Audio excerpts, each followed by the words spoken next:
One of the best ways we can nourish our kidneys is by eating more black foods.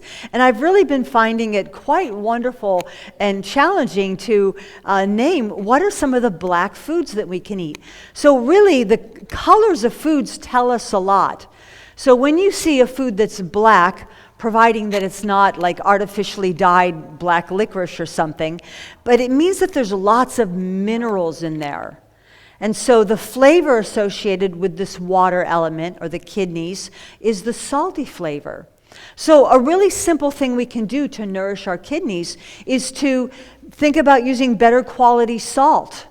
We've really been bamboozled in the salt world because most salt, including sea salt, is heated to about 1400 degrees, and then the minerals are removed from the salt and sold to the vitamin companies.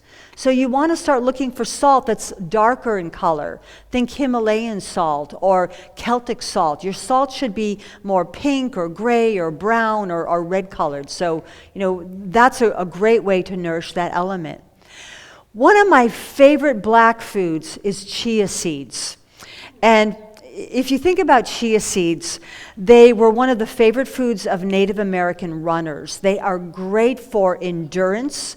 Runners that had to run long distances and go from one tribe to the other would often subsist all day long on a little skin filled with chia seeds and water.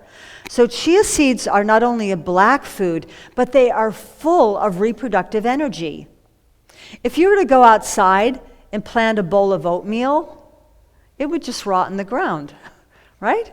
But if you were to plant chia seeds, it could grow into fantastic little green sprouts. Did you ever grow a chia pet?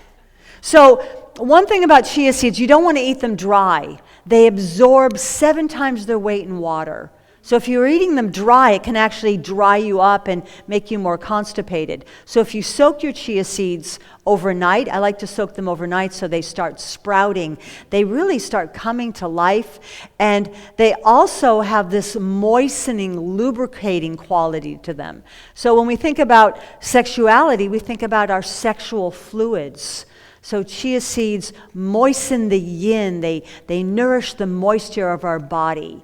And they're great for lubricating our joints, and they're high in omega-3s, so they're great for our brain energy as well. I travel with chia seeds a lot. 1 pound of chia seeds can make a month's worth of breakfast, but you flavor them up. I mean, they don't taste really like anything, but neither does oatmeal. But you can add blueberries and walnuts and goji berries and all kinds of wonderful superfoods to them. I don't eat a lot of grains, but if I do eat grains, I'm going to go for black rice or wild rice because, brown rice pales in comparison. So again, more minerals. Same thing with beans. Beans are not a big part of my diet, but if I'm in a situation where I'm eating beans, I'm going to go for black beans. I don't find that they're that digestible sprouted. But I do always soak beans overnight and then rinse them. And another great ally we have in the realm of dark-colored, blackish foods are the seaweeds. So think about the seaweeds. They grow in this mineral-rich brine of the ocean. They transform the nutrients, the minerals of the ocean, so that our bodies can utilize them. And another thing we should think about, I know there's been some talk this morning about thyroid health. Well, the health of the kidneys and the water element also nourishes our thyroid. So if you have low metabolism, you're cold all the time, adding some sea vegetables to your diet might also be a great idea. I like to get sea vegetables from places like Maine.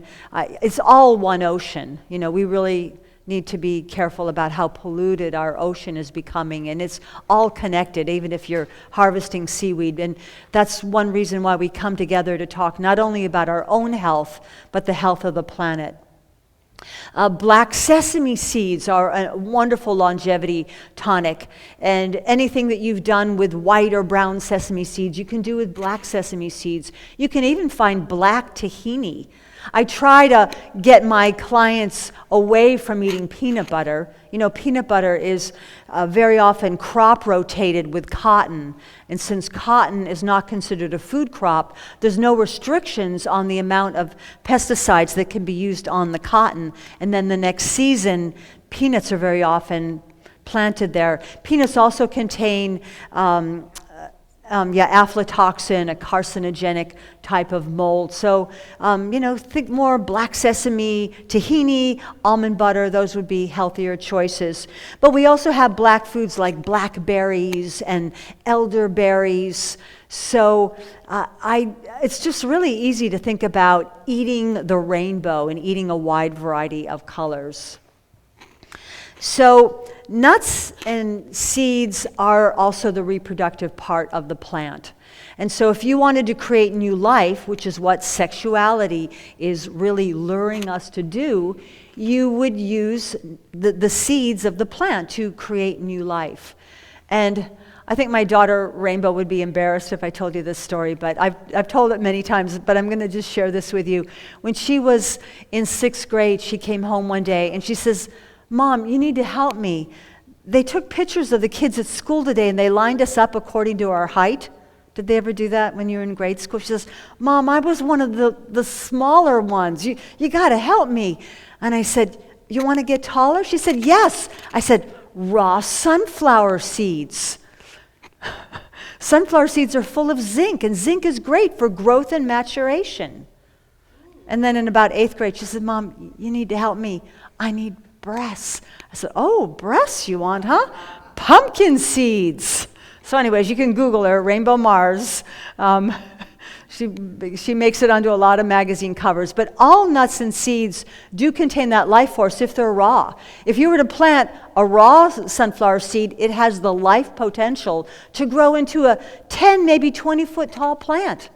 But if you plant a roasted, salted tamari sunflower seed, I know they taste good, but they don't.